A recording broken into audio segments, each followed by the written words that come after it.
gawa ng laman, hayag, mga kapatid. Kasi kaya magandang umaga sa ating mga kapatid, ating mga kapatid. Uli ng Diyos, sila po yung kasama natin mga kapatid. Kasi kaya kung saan ay makikinig ng salita ng Diyos.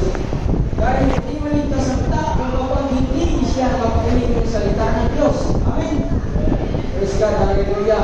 Kung titingnan natin na doon sa Colossus, Praise God, chapter 2, verse 8, kung di ako nagkakamali, na kung saan, hallelujah, sa pamamagitan ng mga tradisyon, mga salit-salit sabi, hallelujah, na kung saan hindi naukol sa salita ng Diyos, mga kapatid, napakahamak ang tao sa dulo nito.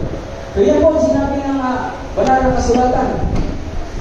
Hallelujah, sabi yan, kayo ay magsipag-ina, amen. baka sa inyo ay bumihag sa pamamagitan ng kanyang filosofiya at walang kabuluhang pagdaraya. Ayon sa salit-saling sabi ng mga tao, ayon sa mga pasimulang aral ng sanlibutan, at di ayon kay Kristo. Amen. Ano ba yung mga salit-saling sabi ng tao, mga kapatid? Praise God, alam na po natin lahat ng mga pamahiin, mga kapatid, yan po ay hindi po nakalagay sa Biblia. Ayaw po ng Diyos yan. Praise God. Amen. May tao ko ba yan? Praise God. So palakpakan natin sa mga sabi ka sa Isaya, sa mga tigulang ni Paulo na sila ni. Praise God. So sa mga bago, hindi alam na patuloy silang gumagawa mga kapatid ng kamalian. Praise God. Hallelujah. So balikan natin doon sa Galatia. Ano po ang sinabi doon? Hallelujah.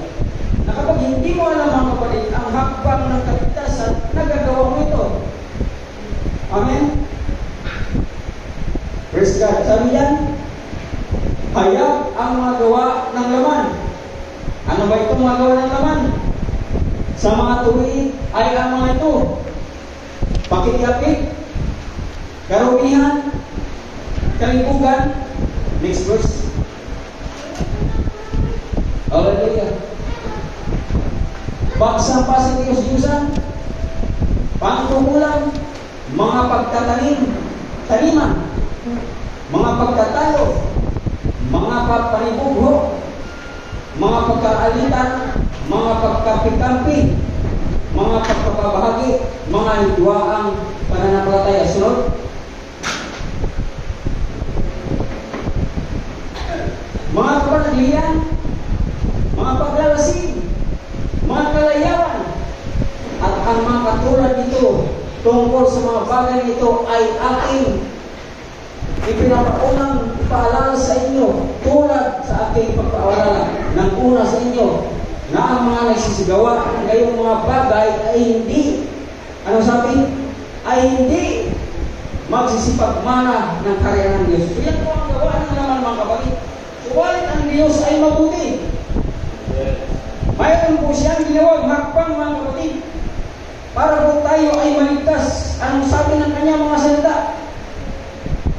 Hallelujah. Sa mga matatagal na alam na nila ito. Paano ba ang hakbang ng mga hakbang ng salvation ng kapatid o kaligtasan? Anong sabi ng Roman 10:17 na kung saan sa pagkikinig, isitangin natin. Kaya ang paniniwala ay nanggagaling sa pagkikinig at ang pagkikinig ay sa pamamagitan ng salita ni Kristo. So yan po mga kapatid. Kapag nakikinig tayo ng salita ng Diyos na kung saan ito po yung pasimula, praise God, hallelujah, ng kaligtasan at isang kaluluwa na hindi nakaalaman ng katotohanan yung binanggit natin kanina, mga kapatid na verse doon sa Galatia na kung saan kapag hindi niya nalalaman ang salita ng Diyos, patuloy niya itong ginagawa. Ang pagkakaalam niya sa sarili ay mabuti, pero yun mga kapatid ay mali. Isa man doon sa ginawa mo, ginawa natin ay hindi ka maliligtas. Sabi nun, hindi magmamana ng kaya ng langit. Amen? Praise God. Hallelujah. Sabi ng, lagyan natin sa Acts 2:37.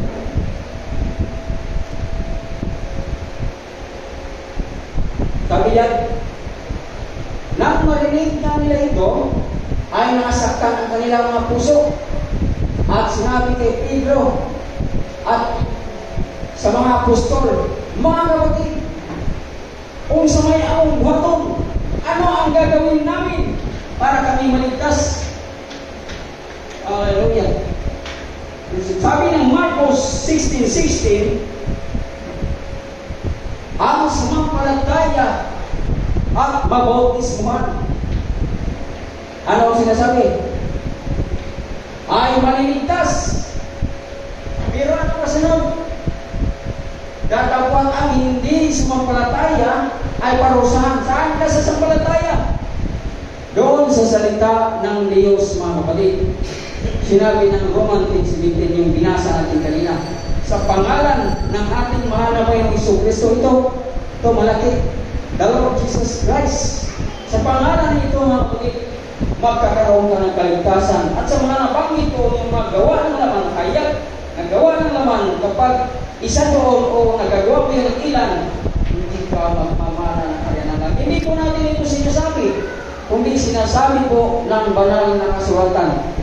Dahil ang Biblia po, mga kapatid, ay hindi po nilikha ng ordinaryong tao. Ito po ay nilikha, mga kapatid, ng kinasihan ng Espiritu ng Diyos, ng kapangyarihan ng Diyos, mga kapatid.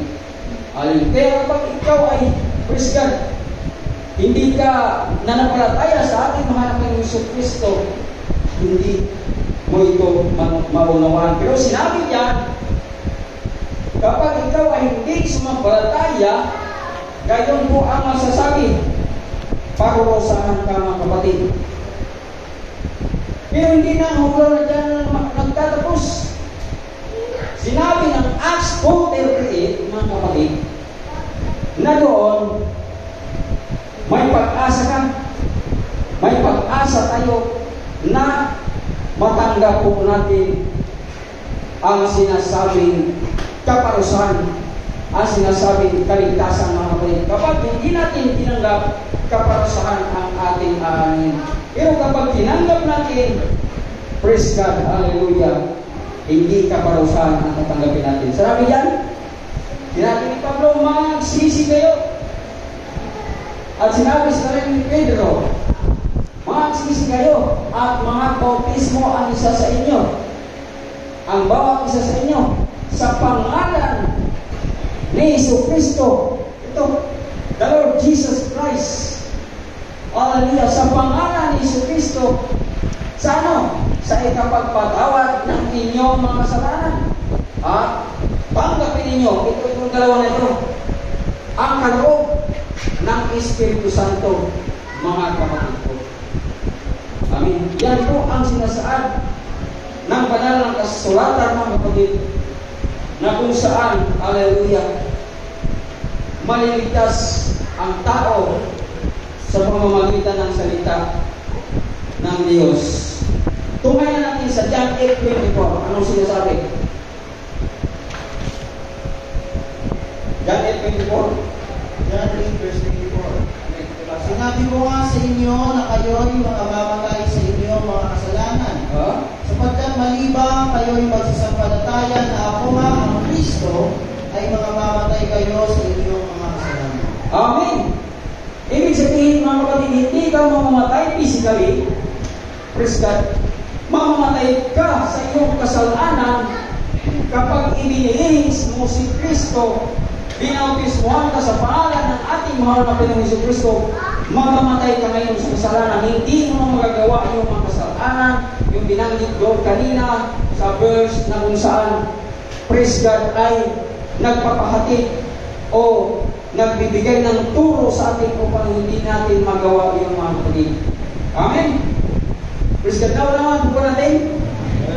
Palakpak po sa ating mga Panginoon. Hallelujah. So, ang sinabi doon sa Acts 4:13, magsisi. Magsisi tayo. Praise God. Hallelujah. At kung may man tayong physically na nagawang kasalanan, yung ay kailangan natin ihayag sa ating Diyos. Ihayag natin sa ating mga Panginoon kung ano po yung ating makagawa. Paano natin ihayag? Hindi natin nakikita ang Diyos. Praise God. Aaminin natin sa ating sarili, mga kapatid, sa ating kapwa na kung saan. Hallelujah. Praise God. Hindi po makapagpatawad sa atin ng ating mga espiritual na kasalanan, kundi ang Diyos lamang ang magpapatawad sa ating mga kapatid. Lagay po natin sa Acts 13, Lucas 13, verse 3. Ano po ang sinasabi? 13 verse 3. Amen. Sabi ko sa inyo, hindi, natapos, malibang kayo'y mga sisi, ay makamamatay kayong lahat sa gayon rin paraan. Amen. Praise God. So mahirap po yan, mga kapatid, kapag dadanasin ng isang tao o isang kaluluwa na hindi po siya nanampalataya, hindi po siya nananalig o nagtiwala sa Diyos. Gayon ang marating, gayon ang mapupunta niya kaparusahan, mga kapatid. Amen. Palakpak sa ating mahal na Panginoon. So kinakailangan aminin natin ito kung tayo po ay nagkakasala.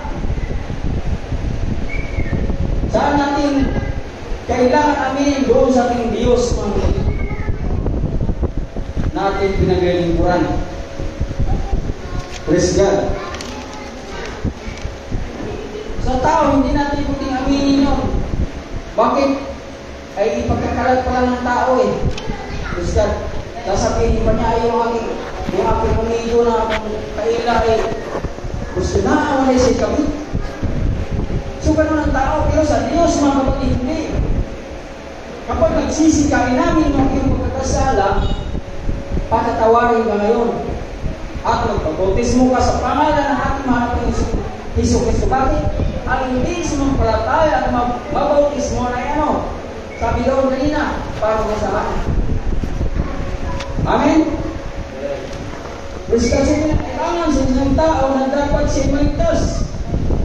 Dahil ang purpose ng Diyos, mga kapatid, bakit siya nagkasamang tao? Bakit siya nagpapasakit sa cross? Dahil po sa ating kasalanan. Amen. Hindi po aksidente naging tao tayo, hindi po aksidente na pinanganak ka ng nanay mo. Praise God, hallelujah. Kung ating titingnan doon sa Genesis 1:26-27, anong bumasok doon? Kaya ka naging tao dahil hinihinga ka ng Diyos. Amen. Praise God. Sa paghinga sa iyo, nagkaroon ka ng kaluluwa ng may buhay, nagkaroon ka ng espiritu, na kung saan ang espiritu na yan, na sa kalawang kamatayan, mga kapatid, ay parusahan kapag hindi magsisi, kapag hindi tumanggap sa pangalan ng ating mga Panginoon Hesus Kristo. Hindi po tayo nananakot, kundi yan po nakalagay sa Biblia, mga kapatid. Hindi ko po sinasabi yan, kundi nakalagay po sa Biblia, mga kapatid ko. Amen? Praise God. Hallelujah. Palakpak sa ating mahal na Panginoon. Praise God. 1 Peter 3 verse 21, ilagay po.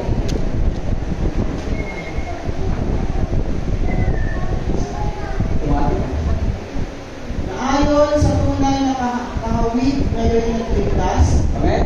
sa makatuwid bagay ang bautismo, hindi sa pag-alis ng karapingan ng laman, kundi sa paghiling ng isang mabuting buti sa Diyos, sa pamamagitan ng pagkabuhay ng maguling ni Yesu Kristo. Amen. Maliwanag po ba? Praise God. Hallelujah. Hindi po yung magpabautismo rin tayo, mga kapatid, na labag sa kalooban. Kinakailangan yung mabuti, yung maluwag sa puso mong tanggapin mo ang Diyos. Kasi sinabi yan, mabuting buti ang kahilingan. Amen.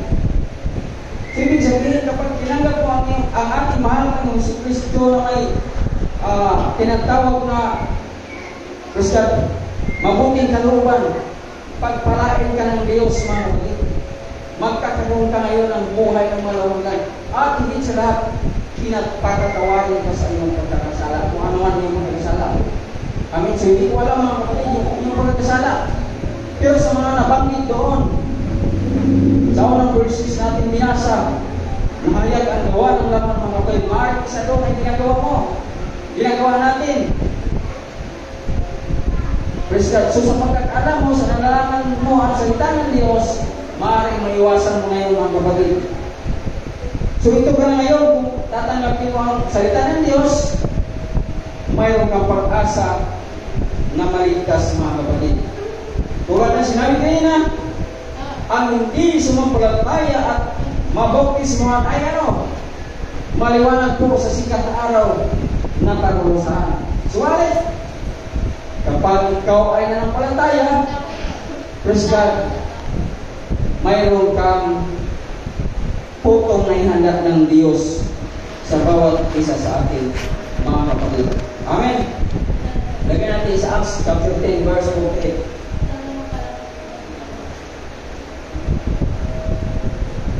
Ano sinasabi? Kami dyan? At inutusan niya sila na magpabautismo sa pangalan niya sa Kristo. Amen. Na magkakayo'y kanilang pinananghig sa kaniyang nakatira mga ilang araw. So yun. Inutos mga kapatid. Hindi ko sinasabi, hindi niya sinasabi, kung nino man, kundi inutos mga kapatid. Praise God. Na ang bawat kaluluwa magbalik loob sa ating mahal na Panginoon, natutuwa ang maraming anghel mga kapatid. Amen. Praise God.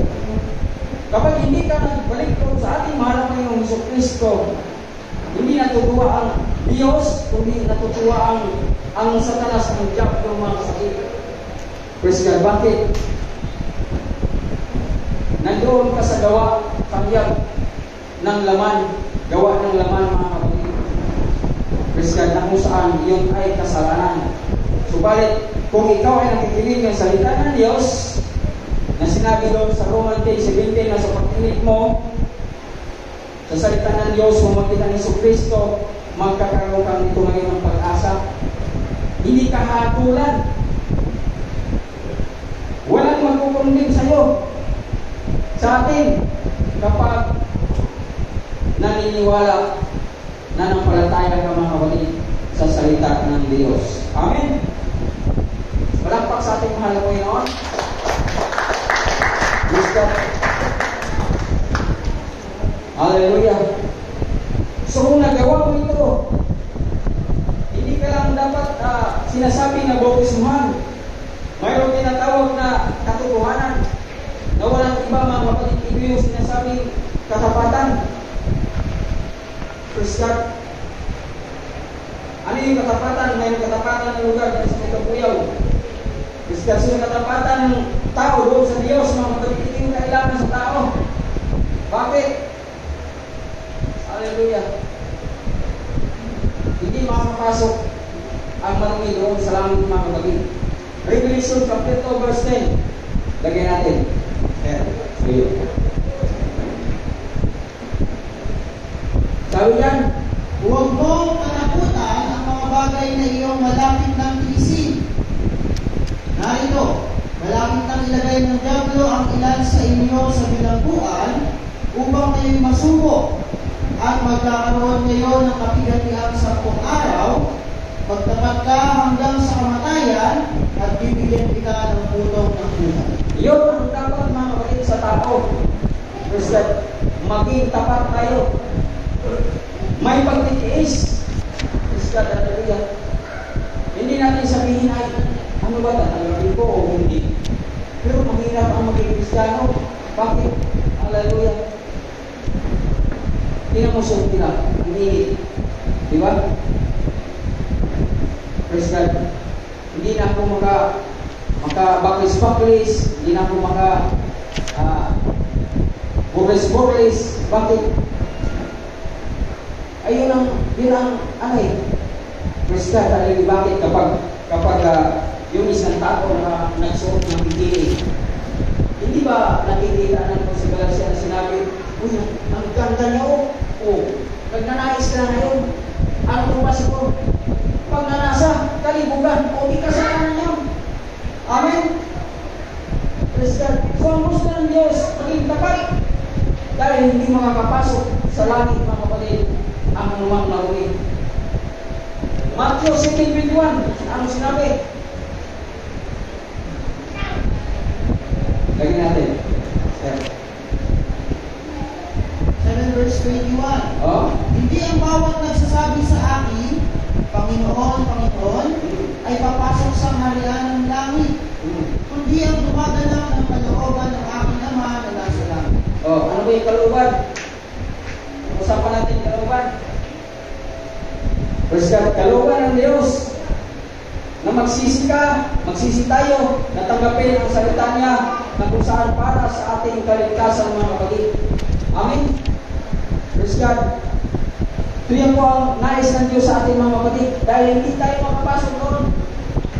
Kundi ano sabi, ang kalooban ng Diyos, yung gumanap, yung tumanggap sa salita ng Diyos mga kapatid.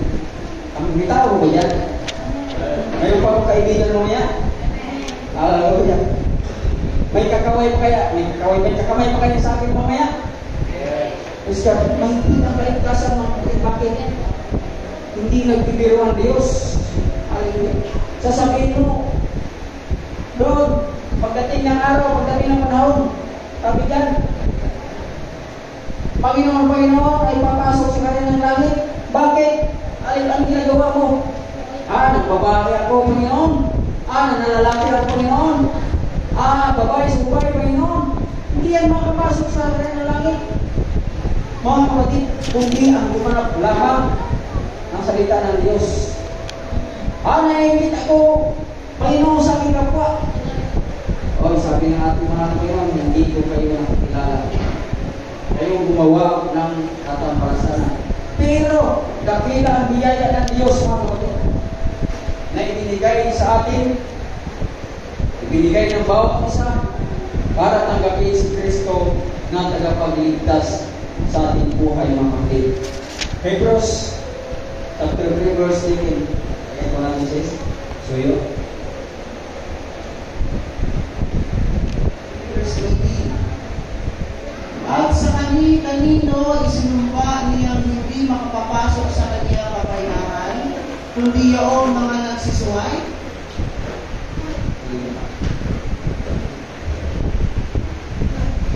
At nakikita natin na sila hindi nakakapasok dahil sa kawalan ng pananampalataya. Ayaw ko lang. Maliwanag mo mga kapatid. Hindi mo, porque sasabihin mo, ako, hindi man ako gumagawa ng kasalanan, hindi man ako gumagawa ng hindi man ako nagnakaw ng bagay ng ating kapatid o bagay ng ating kapwa. Hindi gayon. Ang sinabi doon, ang gumanap ng salita ng Diyos, mga kapatid, ang tumupad sa salita ng Diyos, yun ang tatanggapin sa langit, mga kapatid. Yan ang hakbang ng salvation. Praise God, hallelujah. May ginawa kang isa. Nagsinungaling ka. Dahil nga natin, pag-ilis ko ano po yung mga kasalanan sa Corinto, hindi ako nagkamalik, chapter 6, verse 9, parang gano'n. Hindi ako nagkamalik. Lagyan natin. O hindi ba ganin nyo nalalaman ang mga liko? O yun? Ay hindi magsisipagmana ng kaharian ng Diyos? Ano yung liko? Doon sa probinsya may pangalan tawag na liko. Praise God. Hallelujah. Pero dito ang liko, yung gumagawa ng kasalanan. Amen. Tuloy Evangelist. Huwag kayong padaya. Kahit ang mga mapakiyapid, Amen. di ang mga mananamba sa Diyos-Diyosan, di ang mga kaniniya, Praise God. di ang mga babae, di ang mga mapakiyapid sa kapwa lalaki. Ayun, napakaliwanag. Yan po ay kasalanan, mga kapatid. Kaya sa pakikinig mo ng salita ng ating mahal na Panginoon si Kristo, kapag sumampalataya ka, kapag naniniwala ka at tumupad ka, posible na mayroon kang biyaya na ating matanggap at posibleng magkaroon ka ng kaligtasan na buhay. Yan ang tao, mga kapatid, tatlo yan eh. Nabuo. Ano ba yung tao? Katawan? Soul, espiritu. Yung soul, ito yung ano, ito yung feeling. Ay, nasasaktan ako. Di ba ganon? Yung espiritu kapag humuwalay sa iyo na hindi natatakam sa pangalan ni Yesu Kristo, mga kapatid. Hallelujah. Kahit anong pilit niya, pumasok po sa kanya ng langit, hindi siya makapasok. Bakit? Noong buhay pa siya, hindi niya ginanap ang kalooban ng Diyos. Hindi niya tinanggap. So ito yung kalawang kamatayan, mga kapatid, na kung saan ang kaparusahan ng bawat sarili kapag hindi tumanggap sa salita ng Diyos. Amen? Palakpak po sa ating alam mo. So sa mga nakakawa, taas ang kamay. Hallelujah. Gusto ba natin maligtas? Lahat na mo sabi, amen, taas ang kamay. Hallelujah. Mayroong ayaw maligtas, mga kapatid. Praise God. Hallelujah. Purihan ang Diyos. So kayo po man, mga kapatid. Hallelujah. Ang Diyos po ang bahala. Praise God. Hindi po natin alam ang darating ng pagkakataon at panahon, mga kapatid. Praise God. So kapag ating po nawa ng turo, praise God, tayo po ay magtiwala sa Diyos, manalig sa Diyos, mga kapatid, na kung mayroon tayong kamaliang mga gawa, mga kapatid, iwaksin na natin yun, iwan na natin yun, at magtitiwala sa Diyos, mga kapatid. Hindi po sinabi diyan na Christian, hallelujah. Kaya yung mga pag-dies ko sa religion spiritual kayo, na sa lahat ng hindi sumampalataya, kaya natin, saan po naman yung bakit? Ayan. Ngunit sa mga duwa, Talawan, at sa mga hindi mananampalataya, hindi naniniwala, at sa mga masuklam-suklam, makakamatuman, at sa mga mamamatay tao, pumapatay ng tao, at sa mga mapangyapit, lapit, at sa mga manggagaway, ano tawag ito? Sayang so, magagawag ka. Check. Ma-check. Barangan! Barangan! Yan yun, mangkukulam, manggagaway. Diba yung Evangelis? at sa mga mapagsamba sa Diyos-Diyosan, Oo. at sa lahat ng mga sinungaling. Oo, sinungaling, kasama pa rin ka. Sinabi kasi ko kanina, hindi makapasok po ng ano eh. Ang marumi. Ang kanilang bahagi ay sa dagat-dagatang nagdiningas sa apoy at asupre na siyang ikalawang kamatayan. Ayun pala, sino may sabi? Si Pastor Crispas, Pastor Sirio, Philip John, si Brother Max, Evangelist Bali, Evangelist Kenneth, Brother James, o kung sino-sino pa mga kapatid, si Bishop. Hindi po. Sinabi ng Biblia yan, mga kapatid. Christian na kung saan gumawa ng ganyan ay hindi magsipagmana ng kanyang langit. But, mayroong, hallelujah, kaparanan ng Diyos na sa iyong pananampalataya na sa iyong paniniwala, magkakaroon ka ngayon ng pag-asa. Ito yung pag-asa ng kaligtasan ng buhay. Dahil abutin mo na ikaw ang matay, ang simple yung patay ka na. Paano ka naman kapagsisi? Christian, hindi naman kapagsisi yung Espiritu. Dalawa na nakalagyan mo. Ay isa lang. Kapag hindi ka nagsisi, hindi ko natin sinasabi yun. Sinabi tayo na ng Biblia, Christian, doon talaga ang bagsak ng mga kapatid. Yan po katotohanan. Hindi po tayo nanakot. Amen. Sabi nga doon kanina, ang sumuprete at mabutismo, anong sabi? Parusahan. Kahit sinabi dyan, no? Ikaw ang kamatayan niyong apoy. Ay walang bumiro doon. Praise God. Paano na? Mag-agoy-agoy ka na lang, mag-uwi mo na yung hindi mo kayo. Huwag mong tuogod. Pasalamat tayo mga kapatid. Mayroon pong nagtuturo sa atin.